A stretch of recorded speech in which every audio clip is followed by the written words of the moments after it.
Yeah, so the word vicegerent, the name of the company, it literally, the translation is the earthly representative of God. It has these underpinnings of sovereignty, being independent, but understanding and recognizing that this is it's rooted in service and duty and stewardship.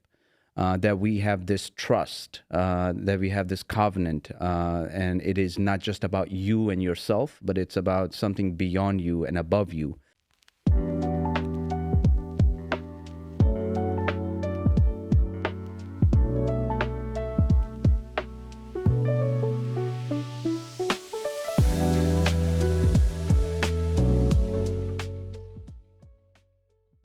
Welcome back to another episode of the Scorpion S podcast. Today I have a very special guest, Osman Aslam, owner of Vicegerent Tailoring and the masterful craftsman that made this Scorpion S suit for me.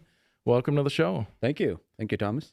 Yeah, you and I have had several very in-depth conversations aside from just consulting for these suits and the shirts that you've made me, and I find that every time you and I get together, I learn something new and I find a new appreciation for some of the smaller things in life. So I would love to give the audience a little taste of what you give to your clients, if we can, virtually and through the podcast. So I'm very excited to bend your ear on the things that make you the most interesting tailor in Chicago. Oh, thank you. That's a very high praise. One thing, if I can kind of encapsulate it into a phrase, it would be human connection. Just really connecting with the heart and the spirit of things. I think we're all spiritual beings that are having a physical experience. I think that's sort of like my starting point. So we ought to have appreciation for artisans, for the fabrics, the food. Yeah. Anything that you consume or you interact with, if you can deepen that connection spiritually and it makes it that much more enjoyable, because I truly believe that luxury is knowing something at a deep level. It's knowing quality at a very deep level. Sure. So it could be, the saffron that I shared with you while you were at the studio. Yeah. And just knowing the history of it and how it's picked. It just makes you, it will never make you see the saffron ever again the same way. Sure. Yeah. I mean, nobody calls a McDonald's hamburger luxury because they really don't care to know what's in it. But when you go to a Michelin star restaurant, you're going there because, number one, you probably have an appreciation for the techniques and training that they use in the kitchen and also the ingredients that they use. So I feel like you made it very simple to understand what luxury means. Yeah, absolutely. I mean, at the end of the day, McDonald's or Alinea, it's calories. Yeah. It's just food. It's fuel. It's fuel. But, so you could satiate your hunger by eating a burger. Yeah. In a driveway. But, you can just also see that if you go into an Alinea, a restaurant like Alinea, what are you paying for? Like, it's that deep connection of artistry, the passion, the craft that the whole team, starting with the chef, is putting into that art, that you are really enjoying, and you're just elevating that spiritual connection again. Yeah, I've had interactions with folks both around this very same topic and other things where they always ask, well, is it worth the money? And to me, that's a very personal question, because how do you define worth? Like, I'm not going to be able to tell you what means to you. This is a personal thing. So if you're looking to be a consumer and you're trying to get the best deal, like, well, could you have spent $10 less or $100 less or $1,000 less? I don't know. Maybe, like, if you really looked for it, but like, value is intrinsic to the person that's interacting with the restaurant or the tailor or the service provider. So I can never really answer that question for other people. Yeah. This reminded me of a hand-me-down watch. I was given this old Speedmaster Omega, and I took it to the Omega dealer because I needed to service it. It was a little dinged up. And the gentleman there, he said, "Yeah, we're gonna like send it back to Switzerland, and we're gonna have it checked out, Yeah. and it's gonna be." I'm like, "How much?" It's going to be minimum like $1,200, and then they'll figure out what the damage is, and then they'll quote you. Yeah. And instinctively, I was like, "Is this watch even worth $1,200?" Yeah. And he said, "Well, it's worth whatever you think it's worth." Right. And I thought that was a very powerful answer. It's a sentimental attachment, that you have. Again, they say, and price, it's a funny concept. There's a whole conversation of its own, really. But yeah, you get what you pay for. Sure. Yeah, I think one of the most basic business principles is, what is something worth? Whatever someone will pay for it. Yeah, absolutely. Yeah, great intro topic for today's discussion. But I've got a whole host of questions that both myself and some of the viewers are interested to hear about. So I'd say let's start from the top. I really love the name of your company. I think it sounds so regal, and I'm very curious. I'm sure you are a fan of etymology and where things come from as well. So if you can educate us on, how did you pick the name? What does it mean to you, and how does it kind of embody like what you're doing? Yeah, so the word vicegerent, the name of the company, it literally, the translation is the earthly representative of God. It has these underpinnings of sovereignty, being independent, but understanding and recognizing that this is it's rooted in service and duty and stewardship. That we have this trust, that we have this covenant, and it is not just about you and yourself, but it's about something beyond you and above you.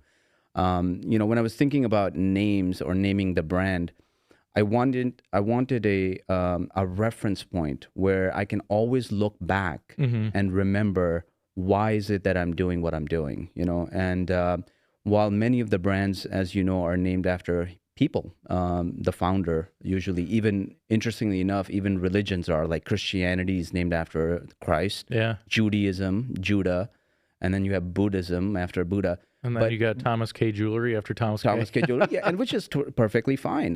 But I felt that, what happens after I'm gone? Like, I want this to live beyond just me and my name. So, I felt that this needs to be a powerful, aspirational, inspirational archetype. Sure. And to me, the highest archetype for a human being is the Adamic self, is to know that you are representing and you are doing God's work on this planet. Yeah. And so I think that's we all covet things. There's people who covet clothes. So my thing was, why don't I make clothes in which you covet? Sure. And we're always coveting something, status, money, power, whatever it might be. Such a human thing is like collecting and holding on to and finding something that just kind of resonates with you physically, because there's so many things out there that are emotions or spirituality that is like intangible, that I think we need those touchstones, right? Absolutely. Yeah, it's a reflection of your inner state. Your inner reality is reflected through your clothes. Somebody said it's an art that you do on a daily basis. So you're really expressing your creativity, your wishes and aspirations. That's a powerful North Star for the type of business that you're in, because you're dealing with very intimate interactions with people, and they are purchasing a luxury good from you, which I think we can agree that your decades of study of the materials and the craftsmanship has garnered you the ability to charge a premium price, because it is that time and energy you put into the product. And that doesn't mean that you're not serving people. You're not just selling them an expensive suit. You put your lifeblood into this. And I hope that all of your customers, just like myself, take that away, because I certainly don't know how to sew 2 socks together, let alone a 3-piece custom suit. So I hope you feel that your customers appreciate that deep knowledge and expertise when they come to you for this luxury service. Yeah, selling, making and selling a suit is one thing, right? I like to go a little further with my clients, and that has been, the secret, if you will, behind whatever success that I've accumulated is that, you need if you don't know how to work out, I can give you a dumbbell. Yeah. I can put you in a gym, but that doesn't mean that you will know how to do a proper movement. So, having a custom clothier, that's what I provide to the client is that, okay, here's your black suit, but you're going to now learn how to wear it, Yeah. how to pair it, what context you wear this in. It's all about strategic attire, right?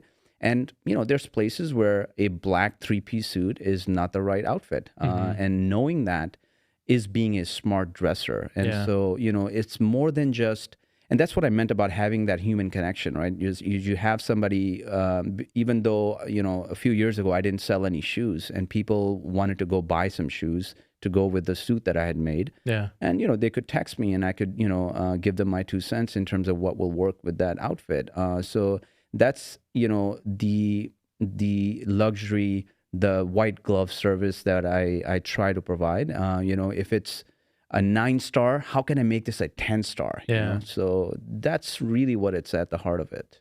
I think you and I naturally kind of dive deep and fast. So before we get too deep into the really good stuff, which we've got prepped, I'd love to give the viewers and listeners just some background on you because maybe they haven't met you before. So how long have you been a Chicago guy? I've coming up to 27 years, believe it or Wow. not. Yeah. May 21st, 1991, we landed at O'Hare Airport, me and my whole family. And where'd you come from? From Lahore, Pakistan. Okay, fantastic. Yeah. Hey, that's amazing that you chose Chicago and then stuck here. Well, I didn't choose it. Let's be honest. My parents, my father had a sister who lived here, so we naturally came where the relative was. Sure. And so I didn't have much of a choice. To me, it felt like a really elaborate picnic. Now, have you grown to love the choice of Chicago? I mean, obviously you've stayed for so long. Yeah, Chicago is, a home. My daughters were born here. My father passed away. He's buried here. My grandfather's buried here. I mean, this is a quintessential American city to me. And I've had the opportunity to travel around the U.S., with its Midwest values, with its architecture and its history, the geographical location, the fact that it's the city on the lake.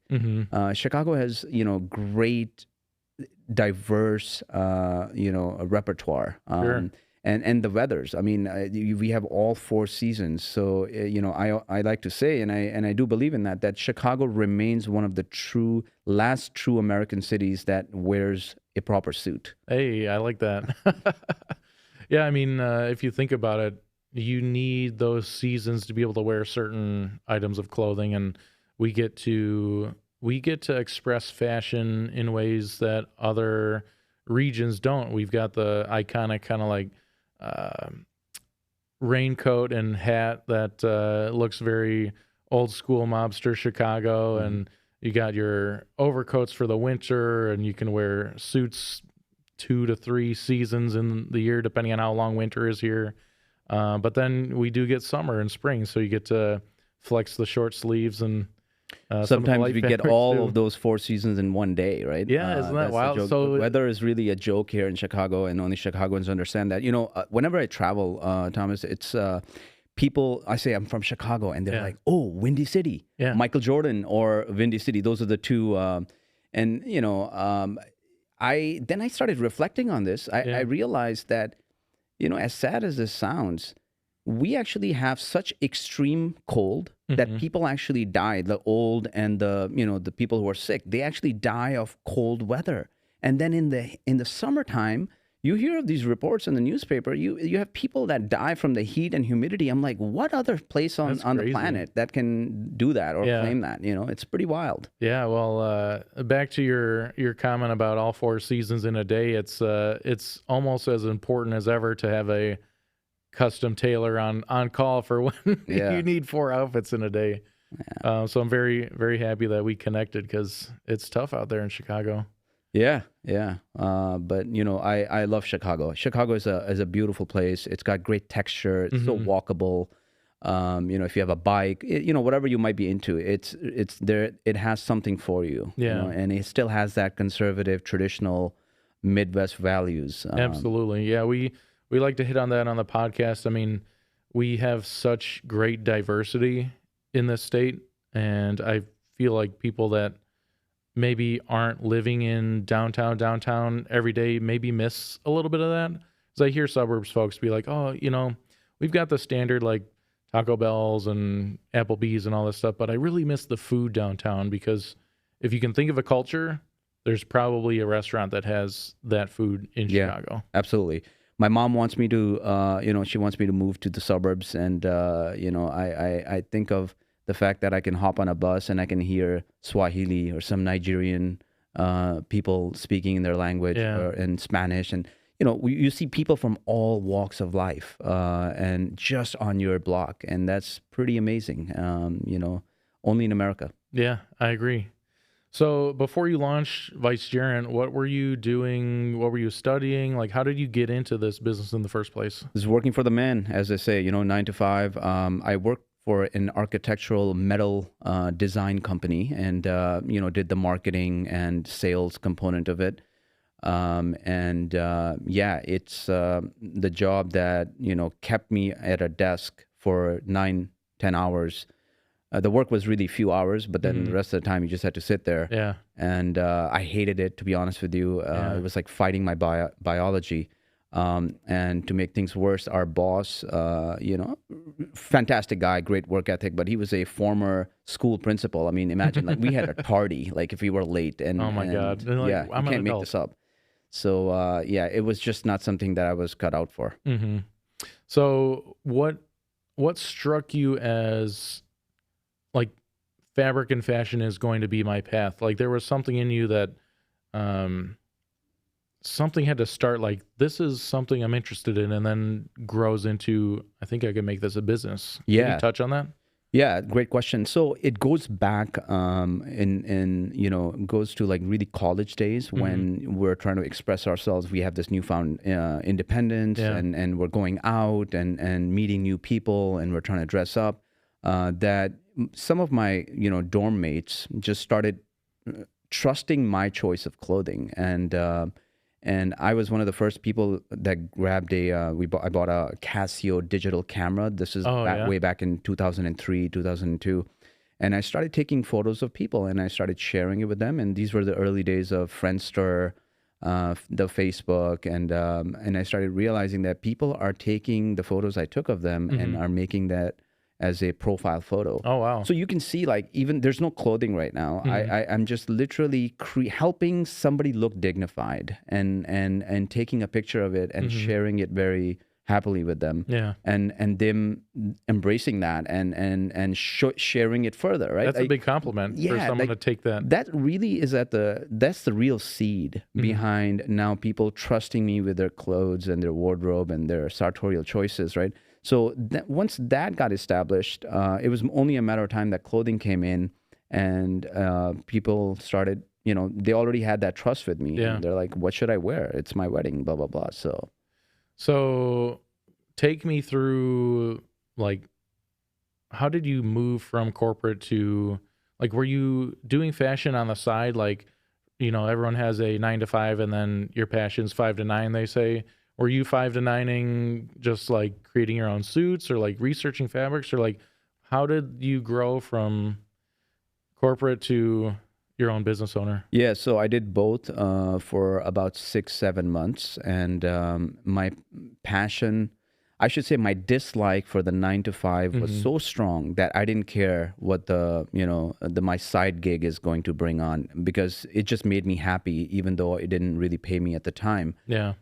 So I did both, and then I got married during that time, and I have to give credit to my wife, who I told her, I said, look, this really makes me happy, and but in order for me to pursue this, I have to quit my 9 to 5. We have some in the saving, we will lose our insurance, but I think this is gonna work, and never looked back. Just jumped right into it, and I started doing it. And that is not to say it wasn't full of challenges. Sure. But did not miss eating the granola bar while driving to work.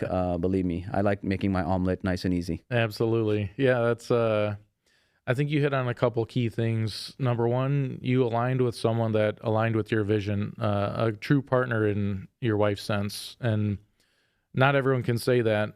So that's a blessing, because the entrepreneur life is tough on the individual, but also tough on the people that, are supporting you. It's not an easy road. So kudos to her for giving you both the opportunity for you two to find happiness, how that looks. Yeah, if you get a good wife, you'll be happy, they say. Mm-hmm. If you get a bad wife, you'll become a philosopher. I think it was Socrates who said that. But absolutely, man. Having a life partner who shares the vision Mm-hmm. and complements the energy, right, is really crucial. I like to draw the analogy of having a business is like having a baby. And, we have 2 daughters now, they're older. But our first baby was the business. Yeah. And, in the beginning, the baby is just pooping all over the place. Yeah. It's literally, you're trying to save its life because it's trying to die. And Eat. yeah, well, you don't know if it's hungry. Like, Yeah. it can't even tell you if Yeah. it's hungry, right? So you're trying to guess everything. Yeah. And then it gets a little bit older, it's like 4 or 5, and now it tells you like, I'm hungry, or I got to go to the bathroom. And you're Yeah. like, okay, thank God, I know what the problem is, right? Cool.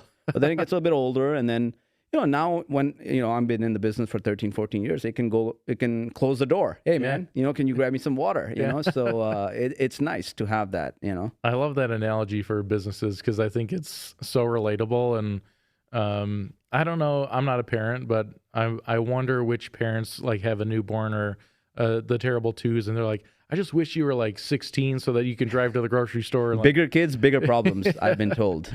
Yeah, but the process takes time, and I like looking at the business that way, because I think it frames your mind where you can appreciate the struggle and the growth that happens in those early years, and then you can look back and realize that, yeah, maybe it wasn't like that instant gratification, but I've built something worthwhile here. Yeah, and it's never linear. It's Yeah. never straight shot, right? That is not my story. And as you get older, you realize that it's 2 steps forward, 1 step back. Mm-hmm. It's zigzag. But yes, it's ultimately you got to keep your eye on the prize, as they say, and hold on to that grand vision, your dream. I'm a dreamer, and you got to have dreams, powerful dreams, and then you got to take steps to make those dreams a reality. Yeah, I have a lot of friends that like to dream, but the action maybe isn't there, and you gotta fail forward and take action towards those dreams. Otherwise, you're gonna die maybe an unhappy person and realize that you gave up your dream to be safe or secure or stay in your bubble, and that's never been me. And the ride has been a little hectic at some points, but I wouldn't give it up for anything. Yeah. I mean, action without knowledge is it's a foolish pursuit. And then, they say knowledge without action is also foolish, Sure. So I think, yeah, you're absolutely right. You got to have both. You got to wear both hats. And they say you have to be able to see through the microscope Mm-hmm. and the telescope at the same time. One eye Right. there, one eye here. Yeah, interesting. Maybe we'll get a couple ophthalmologists on here, some scientists to corroborate. But so I have a deep marketing background, and one of the first things that caught my eye when I came to know you is that you were just such a killer at social media content. And not only was like the topic and the discussion worthwhile and educational, but the production was very well done as well. And as soon as I saw that, I was like every single time I'm watching one of these reels, I'm learning something new. It's relevant to me. It's entertaining and I enjoy it. Like, why isn't everybody following you and this playbook? So kudos to you for being a business owner, and you wear 10 hats as an entrepreneur, right? You're doing the QuickBooks and the accounting and the marketing and the sales and the inventory, and also creating the freaking suits, right? So the fact that you had the energy and capacity to pump out some excellent content really caught my eye. Yeah, thank you. I mean, it means a lot coming from a fellow content creator.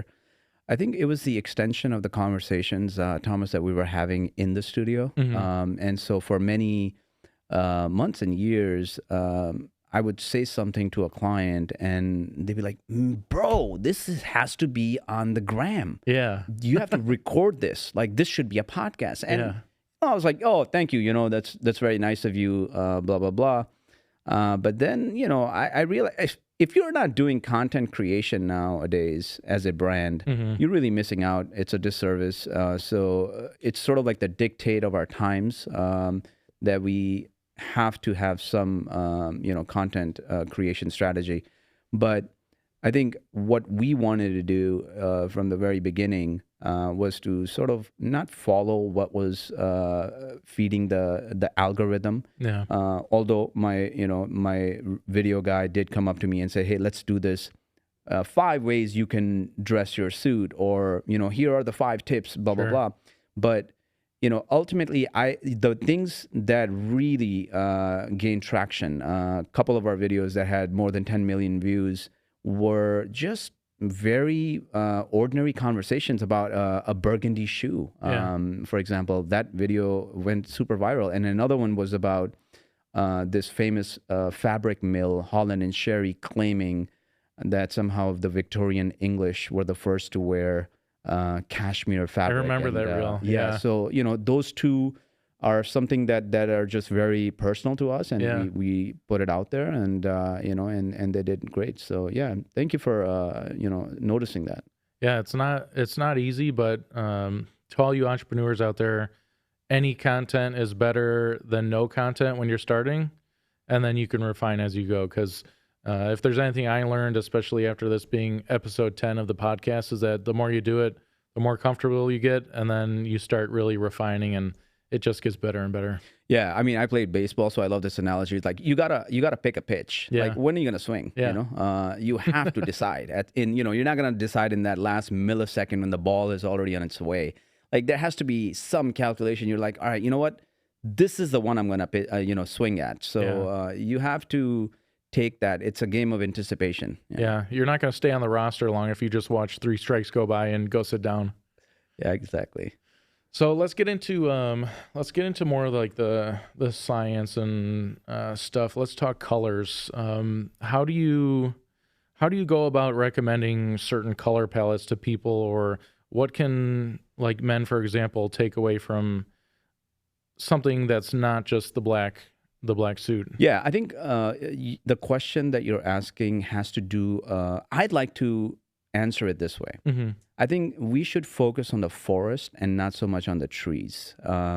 What I mean by that is, when we're young, Mm-hmm. our moms dress us. They're like, "Tom, this is what you're gonna wear." Yeah. And then we get a little bit older, and then we're pretty much influenced by the social pressure, the peers. Yep. In high school, this is what's hot, Abercrombie or American Eagle and Birkenstocks. We're rocking those, right? And then we get older still, and then we might have a romantic partner who starts to influence and shape what we dress, and Yeah. we try to, like, okay, how do I impress my partner? Yeah. So what I like to say is that there has to come a time in a man's life when he has to make a decision. It's like, am I ready to dress for myself? Ooh. And like that. and the way I want to dress. Yeah. And I think that is the first realization that we have to have. That's a internal dialogue that we have to have. Sure. And then, yes, of course, there are some particulars. So that being the universal, the principle, like the particulars could be related to your complexion, Mhm. your eye color, to your hair color, to your lifestyle, to the time of the day. And I think there's so many ways you can do that, but it's very contextual. Some people, 2 people who are of a tan complexion, one could be very conservative in terms of their attitude, and the Yeah. other person can be very flamboyant and outgoing. And so they might want to dress very differently. So you can't really apply the same medicine on both. The ultimate answer, it depends. It depends. Yeah. Yes. It's complicated. Yeah, it's I didn't realize how many factors come into play, because you're right. I mean, if you're making a linen shirt or a suit or whatever, it's like, what do you want this for? Let's start there. Why are you buying this shirt? Why are you buying this suit? Oh, it's for XYZ occasion. This is how I want to feel in it. This is what I want to present to the world. And then you start crafting, well, if this is your vision, this is how we can get there. Is that fair? Yeah, it's all about understanding the client. And, when somebody walks into the door, I don't know them. And I assume that they know what they want. And I don't presume myself to be so much of their director of clothes. I'm more of an umpire, I say, and I'm just defining for them and explaining to them what this fabric is, what the technical aspects of this fabric is. What are you saying if you wear a plaid? That vertical Bengal stripe is going to give you some north-south, and that if you have too much girth in the middle, maybe a window pane pattern is not a good one for you. Yeah. That's my job. But understanding them and asking the right questions, you're able to better guide them, certainly. So, yeah, that's why we spend, and I'm sure you can testify to this, we just sit down, we just chit-chat. Yeah. I don't get into clothes and fabrics and what you need for the first 30 minutes or so. Yeah, that's, I do love the consultative process because getting to know who you're servicing, right, as a service-based business, I think is very important because there's an emotional tie to these purchases, and they're going to be wearing it more often than once. And every time they put it on, they're going to remember the experience they had at your studio. And then also they're going to remember the vacation they were on or the event that they went to or who they were hanging out with while they were wearing that piece of clothing. So it's very important to have you understand what type of person are they, what's their personality, what's going to elevate the experience that much more. Yeah. It's a touchy-feely business, so you got to touch the fabric. You got to feel the other person's thoughts and sort of like what do they aspire to be, who they are, all right, and what are the insecurities, perhaps, right? Like, and how can you use this medium of clothing and fabrics and style to, accentuate their positives and perhaps hide some of those shortcomings. Yeah, I think this is a great segue. So for the folks that don't know, I kind of started a new tradition last year where I plan out my Halloween costume kind of a year in advance, and then I get a new suit made for that costume. So last year, for the folks that know me, knew I was Clark Kent / Superman. So I had a really cool suit made by my friend Josh, and now this year I'm replicating John Wick as Tom Wick. And I needed a very Scorpion Nest underground hitman looking suit. And this is the debut. We'll be filming in a couple months for the scene. But we've got the Scorpion inside liner. We got the name embroidered in gold on the inside, pockets, and the vest just, I think, ties everything together per your recommendation. Yeah, no, it's a beautiful Tasmanian wool, and it's got the right amount of sheen to it. I think, the fact that you did a 3-piece, you can wear a vest, you can choose to skip it sometimes. I love the ritual that you have with yourself. I love that you, make it more than just a suit. The accents that you did with it, the custom lining with the personal branding, and the watch also goes beautifully with it, man. Well done, dude. Yeah, I couldn't have done it without you. So thank you for allowing me to dress for me. Absolutely. So earlier we talked about Chicago and the seasons. Maybe you can touch on some of your expertise here. What are some great fabrics for each season in Chicago? So as now we're going into spring and summer, I've recently been just going really heavy on linens. I'm starting to realize how sustainable and amazing linen is.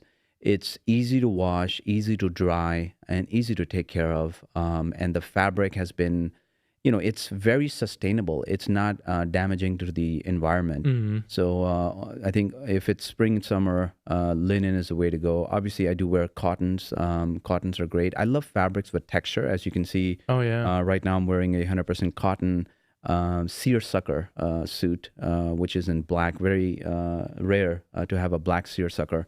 But yeah, very comfortable, easy to maintain. I don't really need to press it too often. And as far as the winter is concerned, wool is the king of fabric,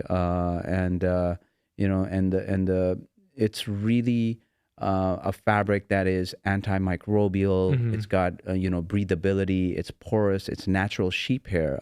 So you have to have. I'm a big advocate of buying natural fabrics. We care a lot about our food, the food that we put inside our body, because Yeah. we care for our organs and whatnot. And we tend to forget that skin is our largest organ. Oh yeah. And putting it in plastic, that is, it's just like a What trash is that, bag. polyester? Yeah, it's a byproduct of petroleum industry. Hmm. And so you got to honor your skin by putting some good fabric on there. Yeah. And it really, for me, I used to wear acrylic hat, like a beanie, and it Hmm. would cause me a lot of static and irritability. And that's Yeah. when I started realizing that fabrics, they give you a feeling. Yeah. And so we got to start getting in touch with that. Again, this is where it comes back to like developing that connection, right? Hmm. That deep connection and understanding, how does your garment make you feel, Right. Yeah. I'm finding parallels with that sentiment in jewelry too. It's like whether it's a personal pinky ring or the engagement ring or a necklace or something, like jewelry can make you feel 5, 10 times better than you would have if it was just kind of like an off the rack thing. So that customization process and putting some intent behind what you do, and this applies to really anything in life, really gets you more out of it than you give, because it just keeps paying dividends. Yeah, I think it's human nature to attach meaning. We're all trying to give meaning, to everything we do or own. And absolutely, I agree. I think this is a way to push back against this discardable culture, right? Like I can buy it cheap, I can throw it away, I can replace it. That is not a sustainable way of living. And we as a consumer can vote with our dollar. Yeah. So fit is important, fabric is important, in how it makes someone feel and kind of walk through life as in a different mood or as a different person. So do you have any general tips or like no-nos for men to like really step up their game, just like basic stuff that we can improve upon? Yeah, I mean, I think, again, as I said, it's buy natural, right? Invest in a good T-shirt or good pair of jeans, and all leather shoes. I think and resist the impulse of buying something because it's on sale. Yeah. I think that's really the most important universal principle here, that I want to leave your audience with, is that try to invest in good pieces, and pay that extra dollar now, because the true cost of a cheap T-shirt, is not the price that you pay at the checkout. Yeah. It's literally it carries on, and so the plastic nylon, jersey or whatever you might have is gonna be sitting here long after you're gone. So you got to really look at it holistically. Yeah, that's good advice. Again, like take the extra 30 seconds, 2 minutes to understand, okay, well, what fabric is this made out of? How does this make me feel? What do I want out of this? Like, yeah, we can all go shopping in Amazon and click to buy 3 White Hanes t-shirts, but again, read the labels. I make my kids who are 10 and 11, I say, look at the label. Like, you look at the label of a food cereal box, and you can't read it. If you can't read it, you should not eat it. Yeah. And so and same goes with the fabrics. Look at the labels. And every now and then, I'm not saying don't buy any polyester. There are certain articles that will have 80% cotton and 20% polyester. I guess that's fine, but it's better than having 80% polyester. Sure. Yeah. How about accessories? Do you have any favorite accessories for you, or anything that you recommend to other people that can elevate their outfit? I'm a pretty traditional guy, to be honest with you, Thomas. I think a watch is a great accessory for a gentleman. I like my ring, which symbolizes my heritage and my background. Having a nice pair of sunglasses, I think that's a great accessory. For spring and summer. It's I'm not too much into jewelry, to be honest with you, personally. But those are, I mean, The ring would be a jewelry, and so is a watch. But I've seen many of my clients. They wear nice tennis bracelets and wrist candy, as they call it. And necklaces, etc. Having a lapel flower, a little pocket square, just a little something will do. Not to It doesn't have. overdo it, but Yeah, absolutely. And, if you're wearing 2, 3 chains, it's not my cup of tea. sure. Okay, cool, you do you. But I'm a more of a conservative and a traditional type Yeah. when it comes to that. I've had a few conversations with some younger folks recently where kind of the same thing has come up where, we'd be talking about something and they go, well, how do you know that? Or like, where'd you learn that? And I know that you especially are a well-traveled man and you appreciate history and stuff. And I find that that's how we learn things, is going to see different places, experience different cultures, read a book or two, or I'll say nowadays, consume the information in your way of liking. Yeah. Although I do think reading books is still very powerful. Maybe you can tell the audience here some of your favorite places that you've traveled to, because in your line of work, we've got fabrics and different animal wools and fibers from all over the planet almost. Yeah. In my native Urdu language, there's a saying, "Safar wasila zafar hai," which translates into that traveling is a means of prosperity or a victory or, some sort of a success. And I truly think that traveling increases our ideas of living. We get to see how other people are being resourceful and how they cook, how they live, how they talk, how they interact with each other.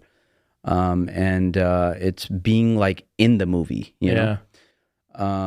And yes, traveling really inspires me a lot. I, do it as much as I can. Recently, I got the chance to visit Guangzhou, China, one of the oldest and biggest fabric markets in the world.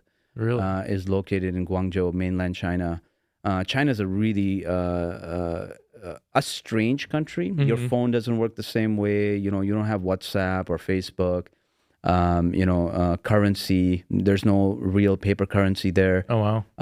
But it really challenged me. That China is not for the beginner, right? Yeah. And I would consider myself a advanced traveler. Yeah. But I struggled with that. But it cracked open something in my head. And so, another place that I recently visited was Cartagena, Colombia. Wow. The old city, and just seeing, I love history. Yeah. I love, and one of the things that I always try to do, whether it's Bangkok or Guangzhou in Colombia, anywhere I go, I try to find out what is the oldest part of this city. Like, where is that? Is that downtown? Is that Chinatown? And do they have a wholesale market of some kind there? And because it's in the market where I feel the most alive. Yeah.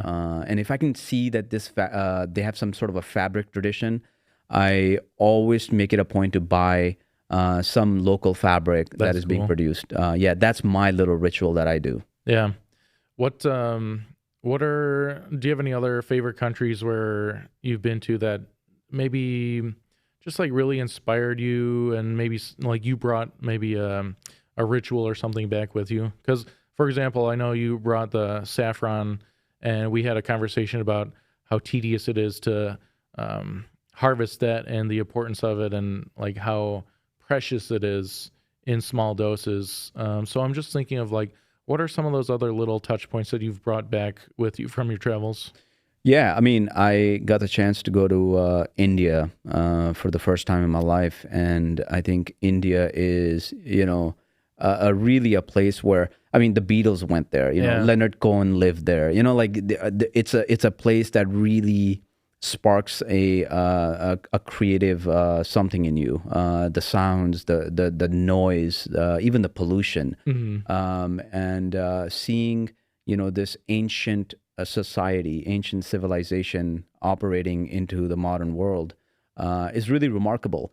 And some of the artifacts I brought, some fabrics, some cotton prints, hand printed, hand dyed fabrics that I brought from there, and I made it into my shirts.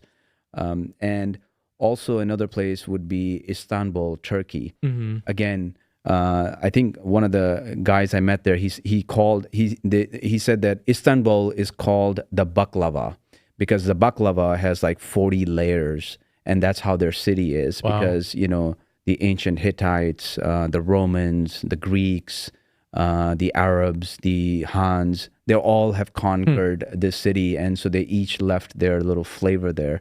Wow. And so just walking around in the old part of Istanbul can be hugely transformative. Yeah, that's such a unique perspective, and I don't envy those that stay in their hometown their whole lives. Or, I mean, we have a vast country here in the United States, and we have a lot of beautiful things, but I think it's more so the way of life and like how it came to be. I remember our first trip over to Europe, we're seeing churches that were older than our country.